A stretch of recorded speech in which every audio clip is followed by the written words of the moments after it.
Alrighty, so today I was working on a Stark lathe number 4. Looks like was never used actually. It's in mint condition, no dings, nothing. No marks, nothing. I got it's a split bed lathe, small one, about maybe 125 pounds, 150 pounds, something like that. I'll show you after I do the video. I'll make a separate little short video on it. It takes a special, no, let's see. Not a Morris taper 2 or 3. No, number 2 or 1. A type taper. What I learned so far, I've got about these small lathe 150 pounders. I think I got about 10 or 11 of them, I think. Plus a bunch of tailstocks, headstocks. I went on a buying spree years ago on this stuff. So that's cool. So I had fun looking at that, examining some of the other ones and attachments and stuff like that. My friend Inventor 3 would know more about these things than I do, but I got into this years. Well, my first lathe was a Warner and Swayze turret lathe. Free, and was delivered free too. At Mrs. Murphy's, 1458 East 29th Street, Lynn Valley, North Vancouver, British Columbia, Canada. There's the title for you. I wonder how that old house is doing. But anyway, that was my first lathe in the 70s. Wow. Anyway, so then Inventor 3 gave me some lathes and other things like that a while ago. And I bought a bunch and made my own. So there you have it. Okay, special thanks to Tammy, no, dear. Vacuum Tubes, Watkins Inc. YouTube channel. Check it out. And I was going to buy them, but she said she would donate them. That's very kind of you, by the way. That's very, very kind. So I gave her my mailing address. Another person wanted information on the Gulf of Mexico frequencies and all that, so I forwarded that to Nancy, who made the tones. I'm only the RF guy, right? Then the good doctor, a new friend, sort of from far away, donated some money. He's going to Egypt. He wants to drop by here, and he's interested in learning stuff. I'm not going to give the last name. No. He's apparently owns quite a chain of different stores. I'm going to leave that one alone, but thank you. Be happy to meet up somebody with a spiritual connection and psychic connection who knows a lot of things. So as a new person. Nice donation, helps out. So he's a scientist. Back east, but he's going off to Egypt. Likes going to Egypt a couple of times a year, so it'll be interesting to visit him and see him. I promised him some metal samples for his kind efforts, so I'll do that some days time from now. Oh, what else? Took a shower. You know what I do with my clothes? I wash them too. So I'm running around here with nothing on. And what I do is wash them and dry them with a fan, a huge fan, like a windstorm when you turn it on. So it dries the clothes in 15 minutes. So, oh well, I'll do that, get out of the way, and then work on some other things. Stand straight and tall, Captain. So, like so. What else is new?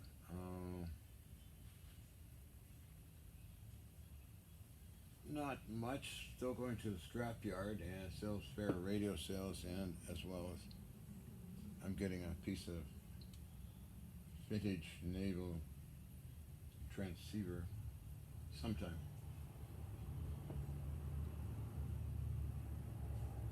So busy, busybody, busy.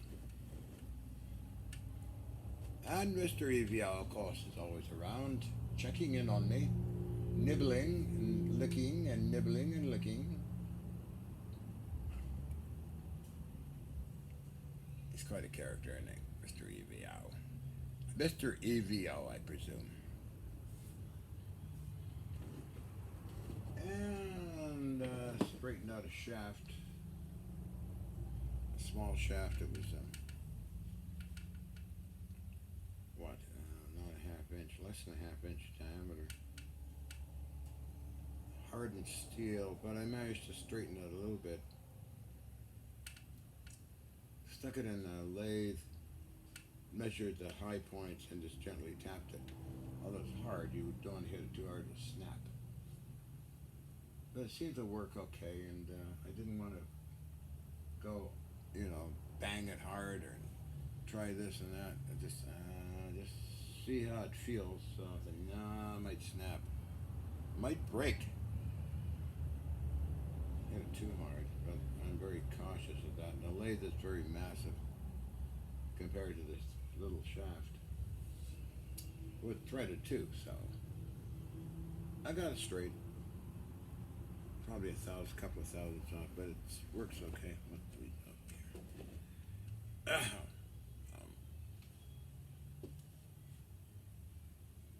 Oh yes, dirty rags.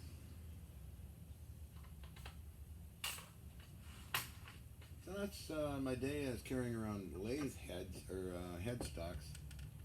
I was curious if the Stark had extra parts, and it seems like everything has extra parts. So that's kind of cool.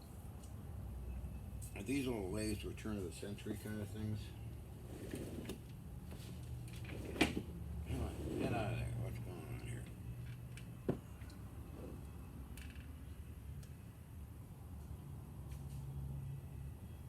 What's this thing? Empty 22 caliber shallow.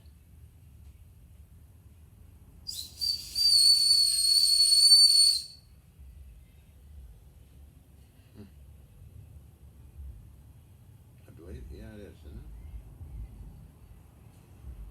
it? Yeah, a blank.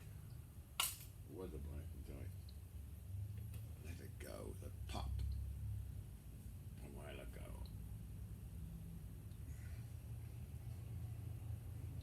So, what else is I'm doing today? I know this is not a bombastic video, Salts. Not too wild or not too frantic, but oh well. Hold on, I'm gonna get my drink, and it's getting late, so I'll be right back, okay? Righto.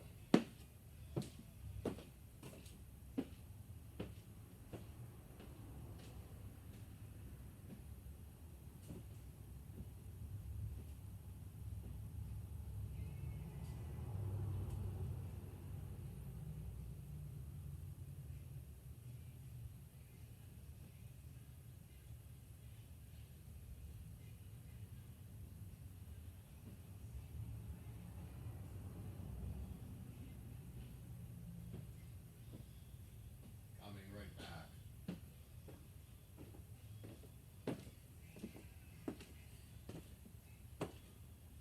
Just check something. Look. Hello, what do we have here? Oh, bottle cap. Okay. Am I here? Oh, I'm here. All right then.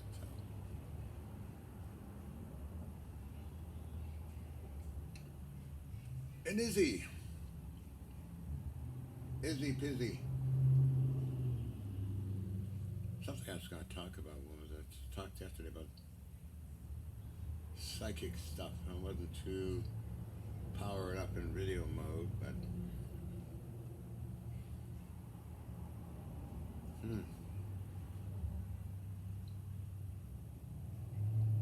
those are very intense, strong dreams or visions or whatever you want to call them. But it was in the night, and I was dreaming. Sometimes I get these feelings, and things happen or events happen. It's kind of interesting, I must say. As I mentioned in the other video, I had about five or less or more. I gave a speech from the House of Lords, England, according to my parents. I don't remember it, but I do remember San Francisco at 5 years old. I was transfixed on an elephant, and the elephant was transfixed on me at the zoo. And my dad took a picture of me as well as the elephant. I remember my sister has all the photos, so it'd be fun to get those out and scan them all and dump them on the internet, I suppose. But looking at that photo, I had a little hat, a little suit. Wow. San Francisco. Wow, I remember certain things that along the road. I remember San Francisco, my dad telling a cop to go fly a kite, plus the hotel, or the motel, had a palm tree in the center of it somewhere. You know, looking out the window of the courtyard and a palm tree. Gee, coming back through Eureka. They were doing a road or something, a gravel road. My mother would collect these big sequoia, redwood, pine cones looking things. My dad would drive along. She'd get down in the seat in the car and hide because she didn't like looking down a straight cliff and no guardrail. It's funny though, yeah, the dinosaur gardens in Oregon. Oh yeah, remember that. What else I remember? They always like going to Abandoned by the Sea and the cottages. It was fun to look at all those old photos. I'm telling you, it's really funny stuff. Yes. Oh, there's some noises. Sound like that. So why did I bring that up? I don't know. Just it seemed to be a psychic thing for me, and also the ocean. First time I saw the ocean, I ran towards the giant waves. I remember my mother lifting me up, taking me away. So I guess I was going to try and go for a swim. I don't know. Wow.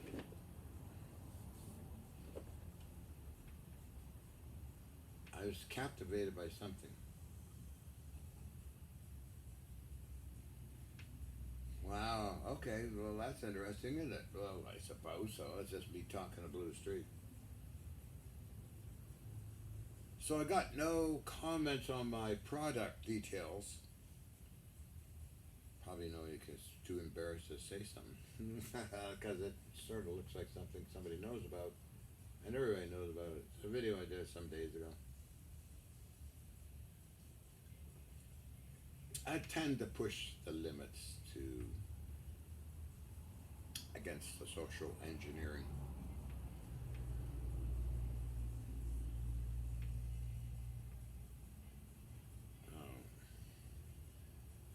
I don't mind as long as they're not bothering anybody or hurting anybody. Oh, wow, yeah, yep.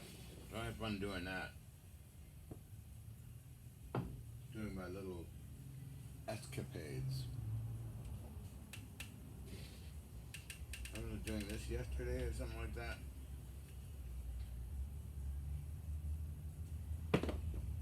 Anyway. Hello, how you know, Jelly Bean? So, psychic detectors. If you're getting into psychic detection, highly recommend a HP or Advantech or Agilent selective voltmeter. Okay. Now that can be coupled to a tube signal generator operating at 1.3 gigahertz. Okay? You adjust these things until they're all frequencies are just balanced property. Also, an old TV set, preferably tube or early transistor. You'd be surprised in what in blazes you might find if you're dedicated to finding it. Because you're dealing in a whole realm of electromagnetics. This is very simple stuff, by the way. I did take videos of some of the events that have happened here. In the Oracle room, it's called. Now it's got a video monitor in there now to monitor anything odd. The whole place is rigged with cameras, by the way. Infrared with sound, the highest quality they can get. So the Hutchison effect stuff will show up pretty good. Still a bit of ways to go. Once you get the high voltage organized and running properly, that'll be half the battle. The RF systems, well, that will be interesting as well. But I'm not rushing and not a frantic mode. Every time I do a rebuild, it's usually take a year, a couple of years. I think by winter I should get something hopping here.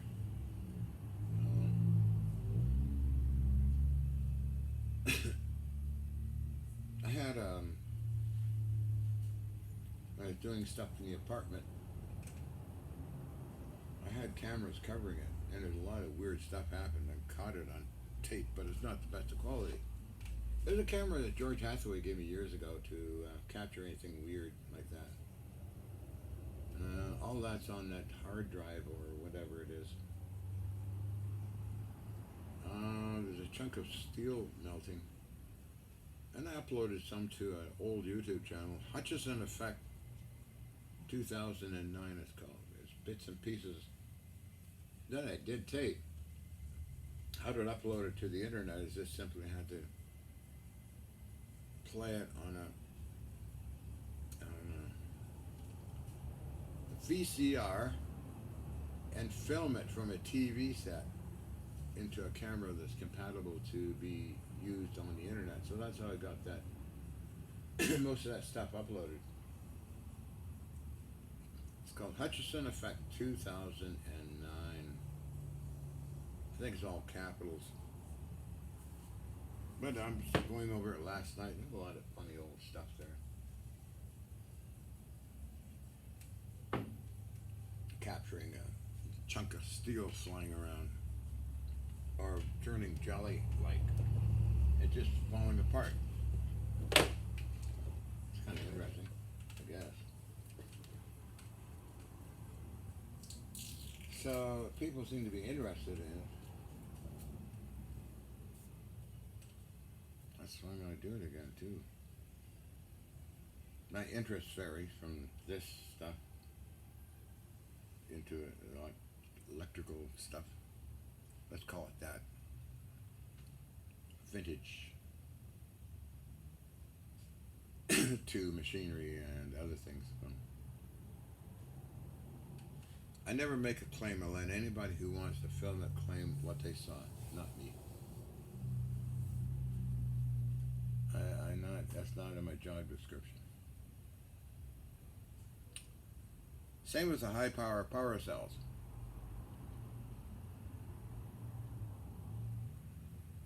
I'll just ask the customers or clients, are they still working?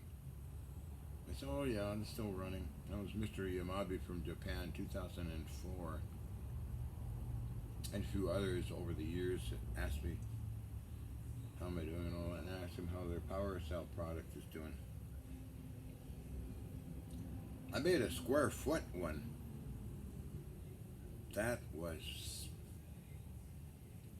crazy damn powerful. It had several barium titanate cylinders in it, rough mixture of niobium pins, crystals, and it caught on fire and it produced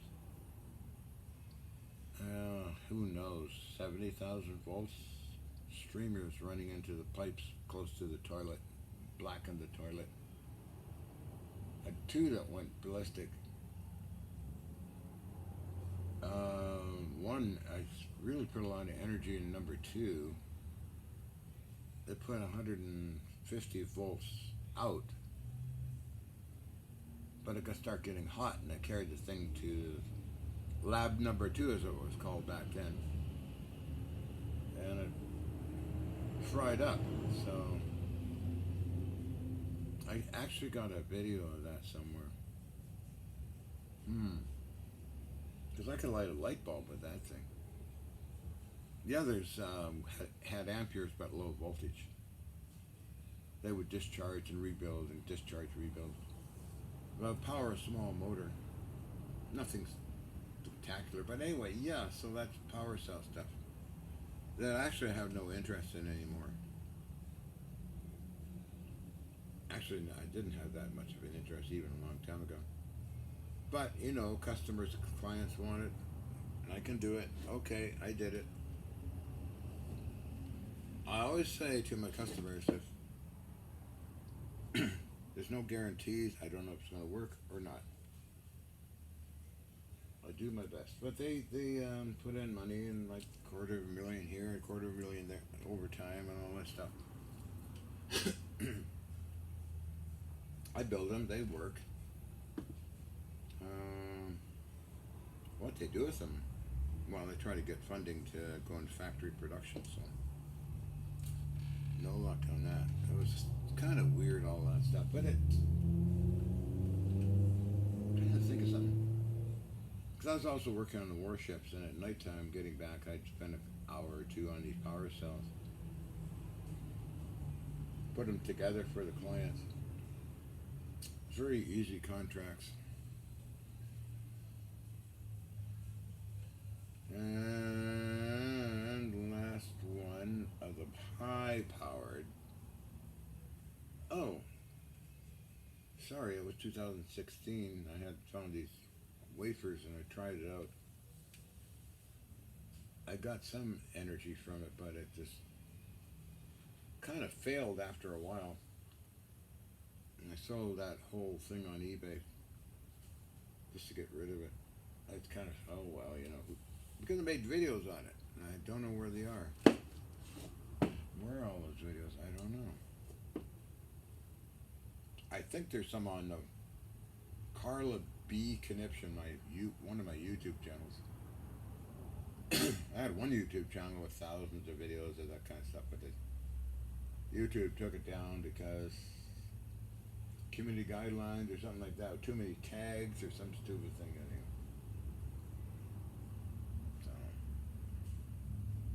Yeah, I did a lot there, and I'm sorry that all that stuff's gone, but oh well. Let's see if I can move this around. Oh, yeah. Come on, frizzy hair. Oh, I should get going soon because it's gonna get. How long this has been? 23 minutes. I was getting close to 5.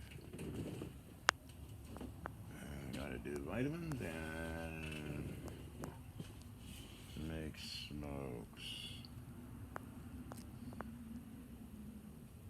I'll try and look weird. Hello, John. How are you doing?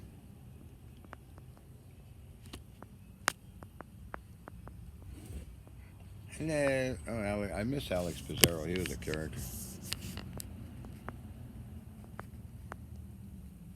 Let me be fruity for you. Trying to be funny, silly. Because I like being silly all the time. I've always been this way, by the way. Even my brother and I would do stuff like this hours, walking down the street to the point where the cops would get upset sometimes because we were stopping traffic and causing a disturbance, acting silly. Whoops.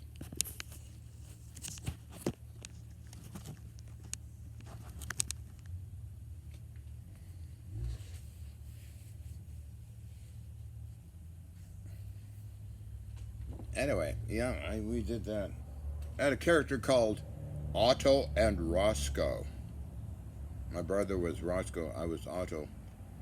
My name's Otto. I weigh 375 pounds. I'm red, white, and blue, and I drink beer, and I love my sausages and sandwich and my meat pies. I'm just a simple pig farmer. I love Trump. I love his big titties, and I love his fat ass. I'm just a simple pig farmer. Oh, Mr. Trump, I hope you don't go to jail. Who's going to have the influence of surviving on whatever it is I'm trying to say? I don't know, but I'm trying. I am. Oh, my God. I've been rusty for years. Also, I have the British Major. I spent hours with a 3-inch 50 cannon. With a camera, me playing with the cannon, elevating and swirling it around, not firing it yet, but almost dead. We found a bullet for the 3-inch 50. It's on Nancy's YouTube. John with the 3-inch 50. That was a beautiful cannon, dual mounted, covered. I made the Major. Hello, let's go, come on. I had a lot of fun doing that video. I did one with a 3-inch 70 dual mounted water cooled rapid fire cannon as well. But it's kind of boring.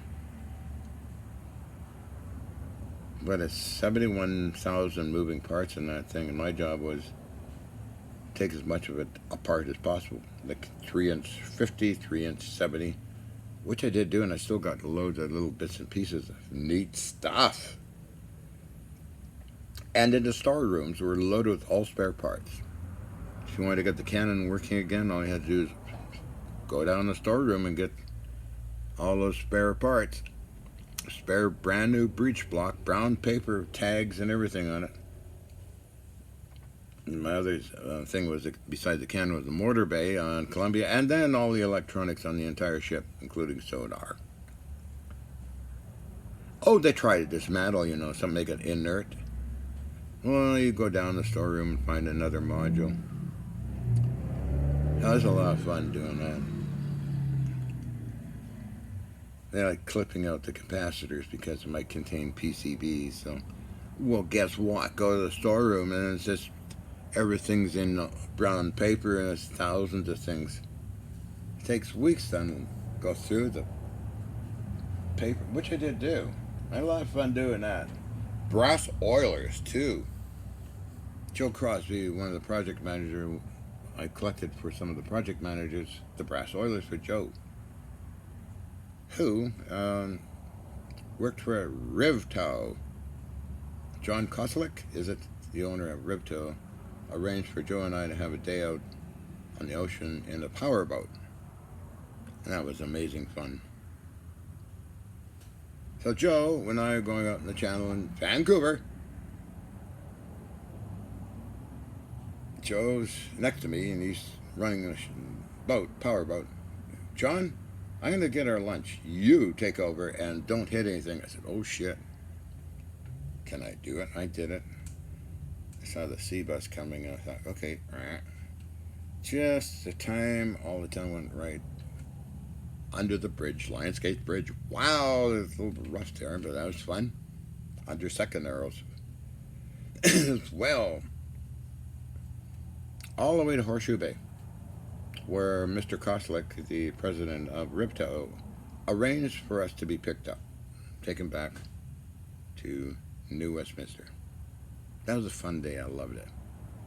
Joe was an excellent person to be around, with Wes Roots, the main project manager, and Grant. It was sort of comes and goes, but Wes Roots was amazing. I always like to make him happy with a huge pile of scrap. And then when taking the 3-inch 70 apart, I did so many bolts. Get rid of all the bolts. Then, you know, Wes comes in once in a while, sees if I'm okay and all that. So what I did was pull out one of the pillars and it all came crashing down on a big pile of aluminium. I went outside. Wes, I got a load for you. Oh, really? And he comes, holy crappers. So he and Raleigh, hi Raleigh, if you ever around, let me know. A good friend of mine on the ship, kind of the caretaker at nighttime of the ship. So anyway, so Wes loaded up his van with so much stuff it broke something. Raleigh turns around and says, "John, it's your fault." Oh no. Well, gee, what, you know. So the cannon bullets come through these up from the bottom all the way up into the gun room, as it's called. It's a gun room where everything's put in, loaded, spun around, carried up to the cannon. I took all that apart as well, the cannon. So anyway, the gun room had these massive bronze where the bullet comes up and you grab the bullet and throw it on the rack kind of thing. All bronze. Wes says, "Don't take that apart. I want to use these two for a coffee table." "Don't worry, Wes. I won't. I'll just loosen up the bolts. You take them." That was a lot of fun. I liked reminiscing about certain things I enjoyed doing. Okay, so, well, okay. So, that's a 3-inch 50. I was Saskatchewan, Yukon. Now, Columbia had the mortar bay. And that was a lot of heavy stuff there, vintage stuff that I took up the hill too. And Mackenzie, actually, it wasn't Mackenzie X-Files, it was Columbia used X-Files because the main set designer was Shirley Ingram from earlier when she was with MacGyver and 21 Jump Street, where they rented my Canon. Still got the receipt for that. That's a long time ago now. Holy mackerel. Anyway, yeah, so I'm rambling on again, but that's okay. That's okay, Bones. Cracked my knuckles and jumped for joy. I got a clean bill of health from Dr. McCoy. Damn it, Jim. I hear something. An alien. I know who that is, Mr. EVO squeaking away. Hello, love. I gotta get going because I've been talking now for 32 minutes. That was probably after 5. Well. So be it. Oh, wow. Talk is cheap. I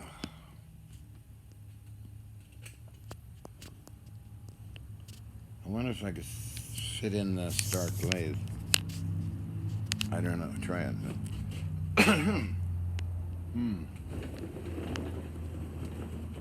And this iPad's going to go off. You can sort of see it there.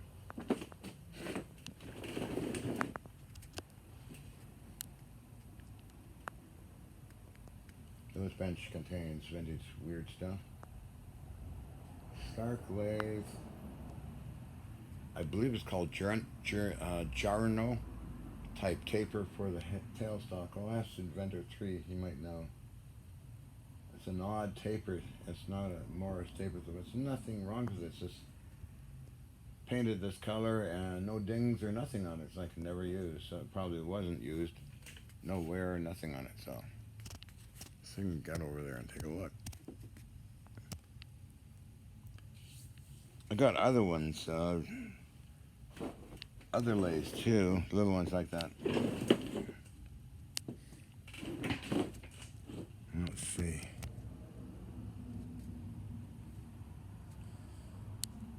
Yeah, that's a nice lathe. It's this could be an addition, or it's modern, more modern with that kind of pulley.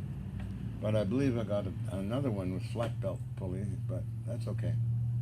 This thing would work real great once I get it fired up. That's all it needs is a motor. A motor!